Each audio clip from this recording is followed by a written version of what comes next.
সাবেক সংসদ সদস্যদের শুল্কমুক্ত সুবিধায় আনা বিলাসবহুল গাড়ি নিলামের পরিবর্তে বিক্রির সিদ্ধান্ত নিয়েছে এনবিআর। দুপুরে চট্টগ্রামে কাস্টমস হাউসে ব্যবহারকারীদের সঙ্গে বৈঠক শেষে একথা জানান NBR chairman Abdur Rahman Khan.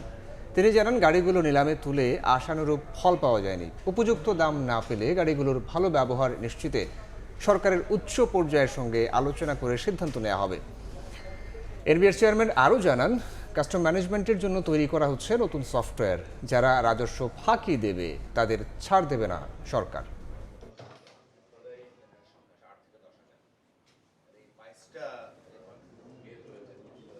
MP মহোদয়ের যে গাড়ির কথা সেটা আমরা অকশনে দিয়েছি এবং অকশনে আমরা আশানুরূপ রেজাল্ট পাইনি। এখন আমরা কিছু বিকল্প চিন্তা করছি, যেমন আমাদেরকে কোনো সরকারি সংস্থা অফার করেছে, ওনারা 60% প্রাইসে এটা নিতে চায়। আলোচনা করব। আমরা জলের দরে এগুলো বিক্রি করতে চাই না। এগুলো এক একটা গাড়ি 8-9 কোটি টাকার দামের গাড়ি। সুতরাং যদি আমরা উপযুক্ত দাম না পাই, তাহলে এর আরও ভালো ব্যবহার কিভাবে করা যায় সেটা আমরা সরকারের ঊর্ধ্বতন মহলের সাথে আলোচনা করে আমরা একটা নীতিগত সিদ্ধান্ত নিয়ে এগুলোকে ব্যবহার করব।